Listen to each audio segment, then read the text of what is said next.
عمران خان کو جیل میں 4 ہفتے ہونے کو ہیں اور انہوں نے ماضی کے سیاستدانوں کی جو روایت تھی وہ اس بار ختم کر دی ہے اور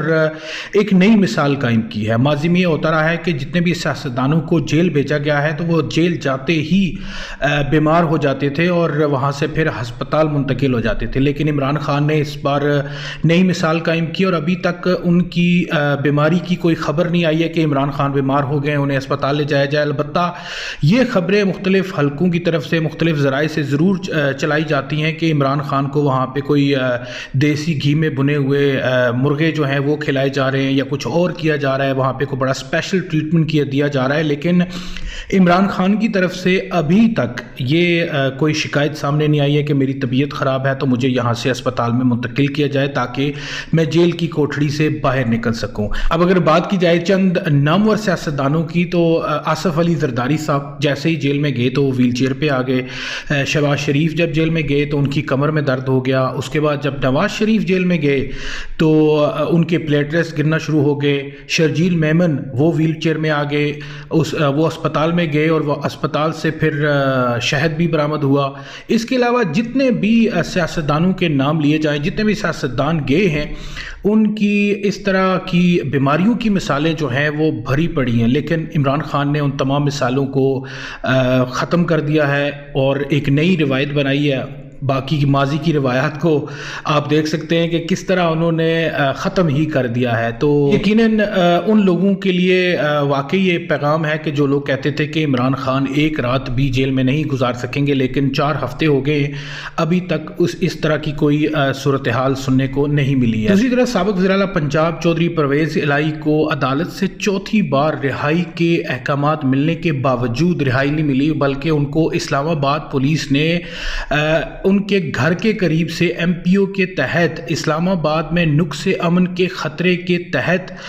گرفتار کر لیا اور ڈی آئی جی لاہور عمران کشور ان کے ساتھ موجود تھے اور ان کی موجودگی میں عدالت نے جب حکم دیا تھا کہ ان کو کسی بھی مقدمے میں گرفتار نہ کیا جائے اور ڈی آئی جی کی موجودگی میں اسلام آباد پولیس نے ان کو ان کی گاڑی سے اتارا اور بڑی بے دردی سے ان کو جس طریقے سے ان کو اٹھایا گیا اور جس طرح ان کو ڈنڈا ڈولی بنا کے ان کو اٹھا کے لے جایا گیا، بڑا افسوسناک تھا۔ ایک 77 سالہ شخص جو کہ کہیں بھاگ نہیں رہا تھا، وہ عدالتوں کا سامنا کر رہا تھا، جیل میں موجود تھا، وہ کہیں کو دہشت گرد تو ہے نہیں ہے، صرف سیاسی مقدمات کی بنیاد پہ۔ آپ دیکھیں ایک شخص جو ماضی میں ڈپٹی پرائم منسٹر رہا ہو، اسمبلی کا اسپیکر رہا ہو، 2 دفعہ وہ بندہ جو ہے وہ وزیر اعلیٰ پنجاب رہا ہے، آپ ایسے بندے کو یا تو وہ کہیں ملک سے بھاگ کے جا رہا ہو یا وہ عدالتوں کا سامنا نہ کر رہا ہو یا وہ قانون سے بھاگ رہا ہو، اس شخص کے ساتھ اس طرح کا ناروا سلوک کیا گیا، اس طرح بدترین سلوک کیا گیا، ایک تماشا لگایا گیا۔ پولیس ویسے تو کہتی ہے کہ انصاف جو ہے وہ عدالتوں کا دینا کام ہے، کسی کو مجرم ٹھہرانا وہ عدالتوں کا کام ہے، کسی کو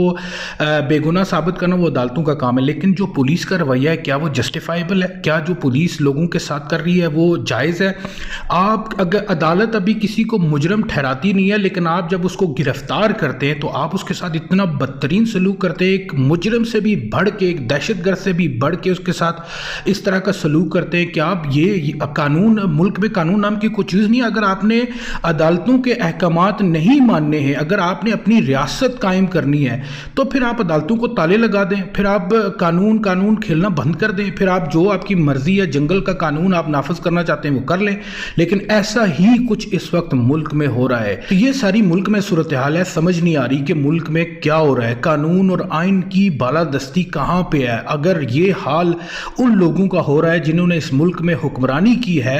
تو پھر عام عوام کا کیا ہوگا؟ وہ کس کے پاس جائیں گے؟ اگر ان کے ساتھ کوئی اس طرح کا واقعہ پیش آتا ہے تو وہ کس کے پاس جا کر اپنی داد رسی کے لیے ان سے گزارش کریں گے؟ یہ تو ملک میں صورتحال ہو چکی ہے اور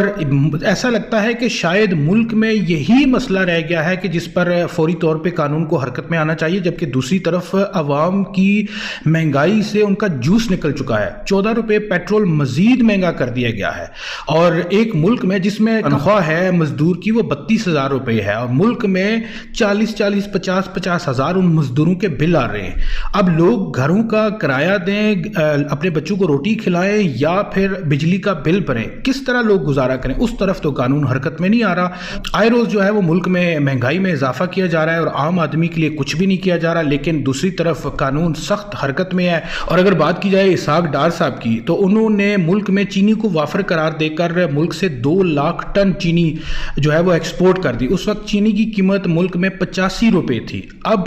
185 روپے ہو گئی، اور اب نگراں حکومت یہ کہہ رہی ہے کہ ملک میں تو چینی نہیں ہے۔ اس وقت یہ کہہ رہے تھے کہ ملک میں بہت زیادہ چینی ہے، اس لیے ہم اس کو ایکسپورٹ کر رہے ہیں۔ انہوں نے اس سے ظاہر ہے زر مبادلہ کمایا، اور ابھی 185 روپے قیمت ہو گیا تو نگراں حکومت 1 لاکھ ٹن واپس امپورٹ کرے گی۔ تو اب ایسی صورتحال میں سوال یہ بنتا ہے کہ عام آدمی کے لیے کس طرح مسائل حل ہوں گے؟ کیا ملک میں گرفتاریاں کر کے ہی ان کی دادرسی کی جائے گی یا ان کے لیے آسانیاں پیدا ہو جائیں گی؟ یہاں پہ سوال یہ پیدا ہوتا ہے کہ کیا کوئی ان پاکستان کے غریب پسے ہوئے لوگوں کے بارے میں بھی سوچے گا؟